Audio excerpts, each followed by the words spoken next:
So next lecture is associated with a modem.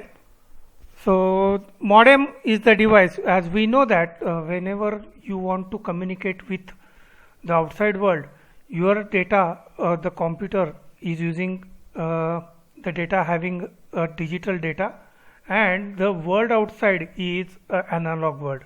That means whenever you are transmitting the data on a physical media or transmission media, at that time the data need to be converted into the analog one. So for that purpose you'll be requiring this kind of modems. Okay, so it is a remote access device and it is used for accessing the remote devices, such as if you are accessing a server, then in that case, or if you want to access a particular terminal in the other LAN or in other networks, then in that case you may require the devices like modems. It allows the computer to communicate over telephone lines. This is very important, because whenever you are communicating with telephone line, if it is a dedicated internet line, it's okay, but if it is a telephone line, then that telephone line can be used for voice purpose as well as for data purpose. That's why the modems are required in this case. It enables the communication between the networks and connecting to the world beyond the LANs. That means within LAN the switch is there or hub is there, and you can connect with each other, and the switch or hub is both are digital devices and they can communicate with each other. But if you want to go beyond your LAN and you want to get it connected with the outside world, then in that case you will require the devices like modems. So it cannot send a digital signal directly to the telephone lines, because telephone lines is a wired communication and you need to send the data in the format of analog signal. So you need to modulate the signal whenever you want to send it. So first modulate the digital signal into analog signal and then transmit, and at receiving end you have to demodulate the analog signal into digital signal. So the modem is, the figure will look like this one. So from this terminal the signal is digital signal that comes to a modem, and from modem the signal is converted into analog signal and it is transmitted over a telephone network. I am talking about telephone network, that is also called as a PSTN most of the time, and again the analog signal will get converted into digital signal and digital signal will be given to the terminal. So these terminals which are sending these devices, it is called as a DTE, and the modem like devices are called as a DCE. So DTE means digital digital terminal equipment, and DCE means digital communication equipments. So modem stands for modulator and demodulator. So if you see that, if I take these three words for three letters first and these three letters, then it becomes modem. So it is a short form of this modulator and demodulator. So modem stands for modulator and demodulator. So traditional modems, they have a data rate limitation of 33.6 kilo bits per second. So previously when this concept was evolved, at that time the data is measured in terms of bits per second and the baud rate or a baud rate. But later on, as the technology evolved, the two terminologies are different in the latest scenario. So bit per second is different and baud rate is different, but previously it was the same. It is related to the data rate. So now however the modern modems comes with a bit rate of 56,000 bits per second are available, and these are called as a 56K modems. Okay, this is the limit for a modern modems which works on a dial-up line type of connection. So what is that dial-up connection? So here you can see that this is the workstation which is connected to the modem, and modem will get connected to the public telephone network, and again at receiving end the modem is there, and through this server will be there, and server will be accessed. So this is a simplified communication model, and a dial-up network will be like this. So this is your device which is connected to the modem, and you will dial up. So you have to dial up the particular modem, and you will get connected to the PSTN. PSTN means public telephone network. Okay, to this public telephone network you will be get dialed. So when you dial that number, you will automatically get connected to the telephone network, and telephone network which is itself is a ISP provider. So the best example is of BSNL. So when we are using the modem at home, at that time you need to go for a dial-up type of or a broadband type of modem if you are using, then it will automatically dial up. When you get connected, it will directly automatically get connected with the PSTN. So the number will be dialed, and that number will get connected to the telephone network, and telephone network provider or the telephone company itself is a internet service provider, and they will provide you the internet services. So you are uploading your data with the speed of 33.6 kilobits per second, and you are downloading it with 56 kilobits per second. So this is what the data you are uploading and downloading speed is there. So this is called as a dial-up. Dial-up means you are dialing the number of this telephone network, and you will get connected to the internet access. That's why it is called as a dial-up network. Then there are modulation techniques, different types of modulation, how you get it converted.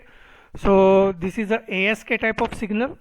So one is get converted whenever 1 is there, the sinusoidal signal or carrier signal will be present. Whenever 0 is there, no signal is present. So this kind of signaling is called as amplitude modulation, or in terms of digital communication we'll call it as a ASK. In FSK, you know that for 1 you will be transmitting a frequency F1, and for 0 you will be transmitting frequency F2. So F1 and F2 are different for 1 and 0.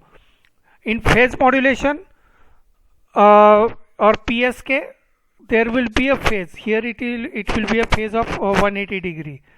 So you can see that whenever there is a change, you can see the change is there. So that change is there. So at that time the phase get inverted, and here again when 0 to 1 gets converted, the phase get inverted. So ASK, FSK and PSK that you have already studied in digital communication. So these techniques are useful for modulation and demodulation techniques. Now what happened? Only we should restrict to 56K. As the technology has evolved, and during that the speed demand is also increased, the speed of data access is also increased. So whether in that race the modem will remain behind? No. So the companies, telephone companies, they came up with a concept called as a DSL, that is nothing but a digital subscriber line. So digital subscriber line, they came up with this technique which will be providing a high support for the high speed digital communication over the existing telephone line. So over the existing telephone line means the telephone line that comes to your home, that is a twisted 2-pair cable. That pair is capable of handling the data of near about 1.2 or 1.4 megabits per second, and you are transmitting the data of 56 kilobytes per second, right? So whatever may be the remaining data or bandwidth is there, that is going west. That's why they have come up with the concept called as a DSL. Now in DSL again they are classified as per the speed and as per the technique used. They are classified as a ADSL, VDSL, HDSL and SDSL. Now ADSL means asymmetric DSL, asymmetric digital subscribe line. VDSL means very high bit rate DSL. SDSL means high bit rate DSL, and SDSL means symmetric DSL. now we will focus on ADSL only. ADSL means the uploading stream or upstream and downstream, both the rates are asymmetric. Both the rates are different. That's why it is called as a asymmetric. When both the rates are same, that means uploading rate is also same and downloading rate is also same. Then in that case, we'll call it as a symmetric one. So on that basis, ADSL we are going to focus. So ADSL asymmetric refers to the fact that the ADSL provides the more capacity of downstream than upstream. That means downstream means what? From carrier or a central office to your site. That means from server to your laptop or your PC. That is called as a downstream. So that capacity is very high as compared to upstream. That means you are uploading to the server. So when you are sending your request to the server, that data rate is very less as compared to the information you are getting from the server. So that's why there is a difference between the capacity of downstream and upstream. That's why it is called as a asymmetric DSL. So asymmetric DSL will look like this one. So as I said, ADSL is capable of handling data as well as your voice. So you can see that this is the kilohertz you will be getting. So you can see that up to 4 kilohertz you will be getting the information of voice. From 26 kilohertz to 108 kilohertz, your data will be used for upstream, and 138 to 1104 the data will be used for downstreaming. So you can see the basic difference between voice upstream and downstream, how they are get divided on the basis of frequency. So this is what the beauty of this ADSL. So you can utilize the full capacity of your wire telephone line for voice as well as data. That means here you can see that the telephone is connected to the voice line. Here it is a splitter, and your PCs get connected through this modem to the data, and this will be get connected to this central server where you can find it whether it will be the call is from this one for the voice, then it will be get connected to the telephone network, and if it is for data it will be get connected to the internet. This is how ADSL point-to-point network will work. So ADSL allows you to use the voice channel as well as data channel at the same time. The rate of the upstream can reach up to 1.44 megabits per second, but in reality the speed is very less as compared to this one, because the noise you need to consider, the signal to noise ratio you need to consider.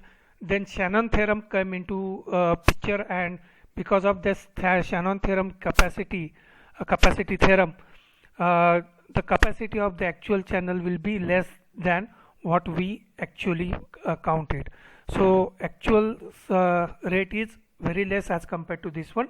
So downstream can reach up to 13.4, but actually it is very less.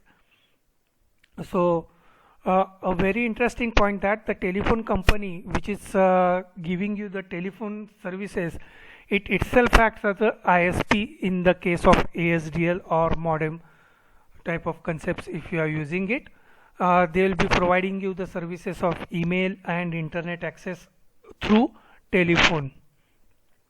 So what are the performance measures that you will be considering? Obviously the most important is speed.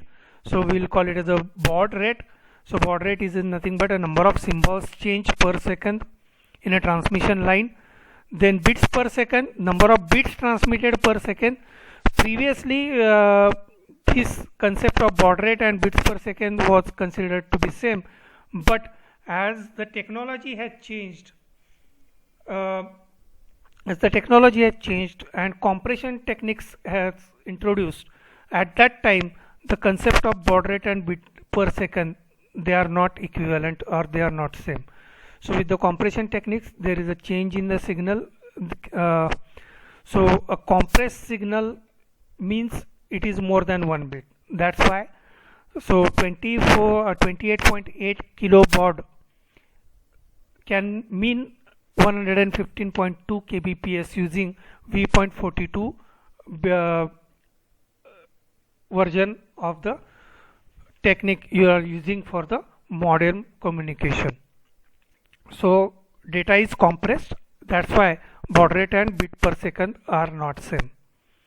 Now what happens actually, you know that whenever an analog facility is used for a data communication between the two digital devices, one is called as a data terminal equipment and the modems are each end are called as a DCE, and this is the block diagram of modem.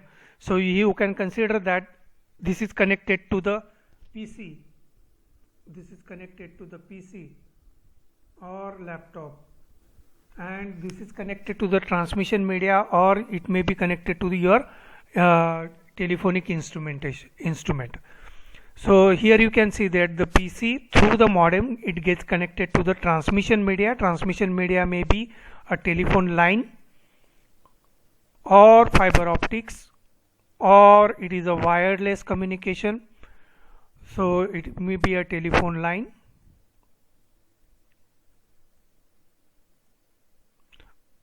So it may be a telephone line, and through this device also you can directly connect the device to the telephone instrument. So this is a line interface that we have already seen in previous diagram. Then a modulator is there and a demodulator is also there. So the device acts as a modulator as well as a demodulator. That's why you will be requiring a modulator as a transmitter and a receiver which acts as a demodulator, and there will be a digital interface between these two. So this is what the block diagram for the modem. Now what are the types of modems?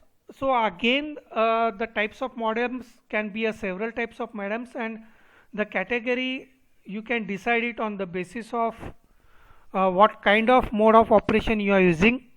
Then that means whether it will be a full duplex or half duplex, so operation mode. Then whether you will be using a 2-line or a 4-line type of wire communication. Then whether a mode is a asynchronous mode or a synchronous mode. So depending on that, again the modems are classified into half duplex modem, full duplex modem, 2-wire modem, 4-wire modem, asynchronous modem and synchronous modem. So we will be focusing on synchronous modem and asynchronous modem. So what do you mean by asynchronous modem? So asynchronous modem can handle the data byte with a start and stop bit. So whenever you are sending data in the format of 8-bit, so this is a 8-bit information you will be sending it. So it will have a start bit initially, then your data, and at the end of this stream there will be a end bit or stop bit. Okay, there will be a stop bits. So this is what the format you will be using to communicate with the devices. So there is no separate timing signals or clock between the modem and DTE is required. That's why most of the modems are asynchronous modems. So internal timing pulses are synchronized repeatedly with the leading edge of the start pulse. So this is what the start pulse. At this pulse the internal pulses are synchronized. Now you can see that here it is a start bit and here it is a stop bit, and in between the start bit and stop bit this is a data, this is data. Okay, so here you can find the data. So data may be in the form of ones and zeros, and this data will be sent to the modem, and modem will convert it into a digital signal, into analog signal. And at receiving end you will receive this analog signal and it will convert it into a digital signal. So this is asynchronous modem. Whereas synchronous modem, so synchronous modem can handle the continuous stream of data bits, but it requires a clock signal. In previous case, you need to divide the data, you have to add the start bit and stop bit. Here you will be sending the data continuously, but you need to synchronize it with the clock signal.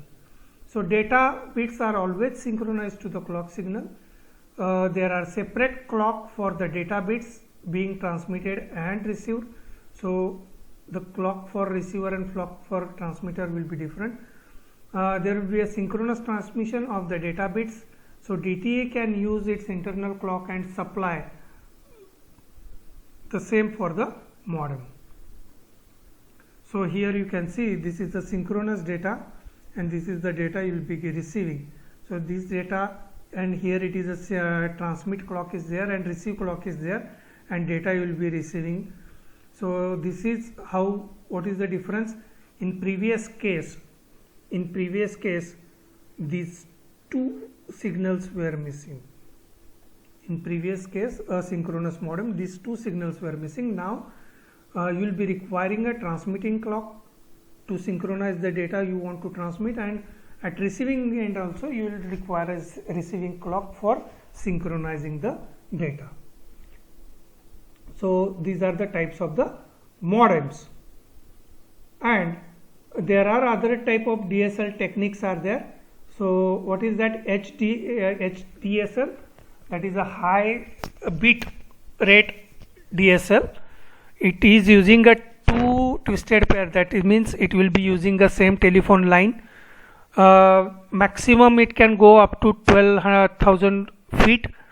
The maximum speed it can support is 1.5 megabits per second.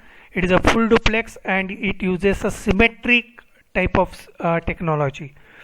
Whereas very high bit rate DSL, that is VDSL, its downstream rate is 52 Mbps. You can see that, and it is used for the concept or the technique called as a SONET. For that purpose this is used. Then maximum you can go up to 1000 feet and 15 Mbps over 3000 feet. This is what the rate. So if the distance is increasing, your downstream rate will be decreasing. If the distance decreases, downstream rate increases, and upstream is of 1.5 to 2.3. Now here you can see that downstream and upstream both information or the both rates are different, so we will call it as a asymmetric type of DSL, but the rate is very high, that's why it is categorized as a VDSL. Now in SDSL it is a symmetric type where downstream and upstream rate may be equal. Now the next concept is RS232 concept. Now we know that a modem is required, a DT is there and DC is there. So we call DT PC as a DT and modem as a DCE. Now we need to interface these two devices. We need to interface these two devices, and for that purpose standard interface standard called as RS232 is mostly used, and apart from that other standards are also there, RS422, 423, 449. These standards were also there, but to communicate between DTE and DCE, that is a data terminal equipment and data communication equipment, you will be requiring these standards, and these standards are utilized for that purpose. Now to communicate these two devices, there you will be requiring a wire. So that wire will be coming with a connector of 25 pin or 9 pin. So this is called as a D type of connector, D connector. Its shape looks like a D, that's why it is called as a D connector. The shape is actually like this. The shape is actually like this.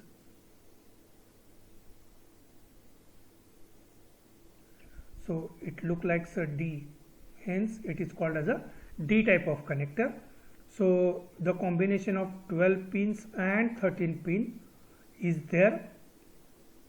So you can see here 13 pins and 12 pins. So this is a female connector and this is a male connector. This is a female connector and this is a male connector. But the problem with this RS232 is that all these 25 pins are not utilized by the designer. Hence, there is no need to use that one. That's why they came up with a 9-pin connector.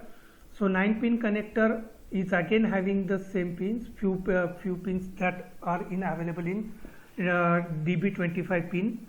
So 9 pin will also look like the same one. So here it is a female connector and here it is a, so it comes with a 4 and 5 type of combination, and the signals are written over here. So we will focus on this TB9 type of pin.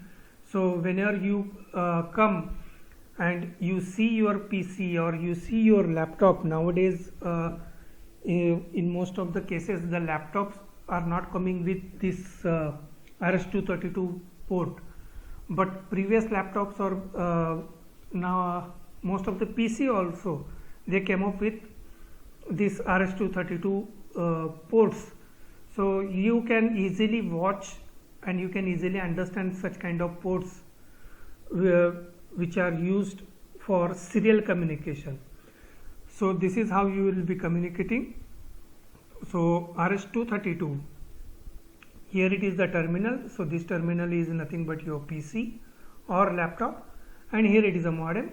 So this is called as a DCE and PC is called as a DTE, and between that there will be a cable. Mostly this cable may come up with a male-male type of combination, male-female type of combination, or female-female type of combination, depending on what kind of connectors you will be having or what kind of connectivity you will be requiring. Depending on that, you need to define that cable, and that cable maximum cable size will be of 50 feet. Maximum cable size is of 50 feet. That means from your terminal maximum you can put your modem at 50 feet away from your PC. So RS232, it is basically meant for a 25 pin connector where you can connect all your signals which are used in the standard RS232. But as I said, all the 25 pins are not utilized. Hence it is get converted into 9 position DB9S connector filter connector, and RS232 is used with that one. Now this is how a 25 pin connector looks like, and this is how a 9 pin connector looks like. Now you can see what are the different connections. So here you can see it is a protected ground. Pin number 1 is a protected ground. Then pin number 2 is a transmit data line. Pin number 3 is receiving data line. Request to send is a 4. Clear to send is 5. Data set ready is 6. Signal ground is 7. Then data carrier detect is 8. Reserved unassigned. Then secondary DCD, secondary CTS means this clear to send. Okay. So these signals are there. The test mode is there. Transmit clock, as I said, if you are using it for a synchronous type of communication, you will be requiring this transmit clock, as well as receiving clock will be there. So transmit clock, data rate, then ring indicator, remote loop back, data terminal ready, secondary RTS, local loop back, receiver clock is there, secondary RD is there, transmit clock is there, and secondary TD is there. So whatever may be the secondary is there, that is not utilized mostly. That's why it is converted to this 9 pin, and you can see that what are the important. Carrier detection is there, CDC is there. Now it is connected to the pin number 1. receiving data, transmit data, then data terminal ready, ground is there, then ring indicator is there, clear is there, data ready, data set ready is there, request to send is there, and clear to send is there. Now if you want to communicate with a DTA and DC, only you will be requiring 3 signals. Only you will be requiring 3 signals for a simple communication. For a simple communication, that means your transmit line should be connected of DT should be connected to receiving line of the DCE, and the transmit line of DCE should be connected to receiving it. So communication will happen, and ground should be connected to each other. So what about remaining, whether they are important or not? Obviously they are important in communication. So here you can see how 9 pin to 9 pin or 9 pin to 25 pin connection will be there. So this frame ground is connected as it is, so it will be connected. This is the chassis ground, you may call it as a so to that pin number 2 is connected to pin number 3, pin number 3 is connected to pin number 2. Sorry, this is a transmission, so the direction is like this and the direction is like this. So let me draw it. From here the direction is like this, and from here the direction is like this. Then pin number 7 is again connected. So if you are considering for pin number 9 pin, then you need to consider this column, and if it is 9 to 25 pin, you have to consider this one with this one. Okay, so column number 1 and column number, here it is a column number 1 and here it is a column number 1. And if it is from 25 pin to 9 pin, here it is a column number 2 and here it is column number 2. So this is how you can connect the signals. Then request to send and clear to send, it is connected to carrier detector. Again from this end also it is connected to the carrier detector. Data set ready and ring indicator is connected to data terminal ready, and here it is again connected to data terminal ready. This is how you can connect the DTE and DCE. Now what do you mean by transmitted data TD? So it is the signal on which you will be sending actual data. Received data RD, the signal on which you will be receiving the data actually. The request to send is what? When the host system DTE is ready to transmit the data to the peripherals or DCE system, it will turn on the RTS system, request to send. So if it is in simplex or duplex system, then DCE will keep itself in receiving mode, and if it is in half duplex mode, then DC will disable its transmit mode and it will come into receiving mode. That's why this RTS signal is important. Then clear to send. So once your RTS is there, CTS is used along with RTS. RTS will never come alone, it will come along with CTS. So as soon as RTS will be there, it will turn on the CTS and it will tell the DTA that I am ready to communicate. So it is just used for communication. Then data set ready. Data set ready is turned on by the DC to indicate that it is connected to the telephone lines. That means you are ready, and if you are connected to the telephone lines, this data set ready information will be given. DCD, this signal will be turned on if the DC receiving signal from remote DCE which meets its suitable signal criteria, then in that case this DCD will be turned on. Then data terminal ready. Data terminal ready will indicate the readiness of DTE. For RTS and CTS, it will put the DCE into ready position, and for DTE, this DTR will put into ready condition. So when this signal is on, DT is ready to transmit or receive the data from DCE. Now what do you mean by ring indicator? So ring indicator is asserted, it indicates that ringing a signal is being received on the communication channel. So since you will be using it on telephone line, so you need to use such kind of signals.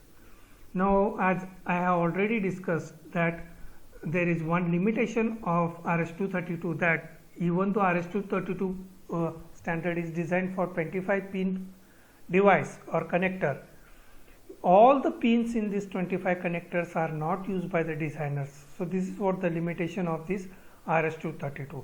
Again, RS232, they have different versions available with them, such as RS232C, RS232D, RS232E. They have come up with enhanced characteristics of electrical or other characteristics associated with the RS232. So with that, we came to the end of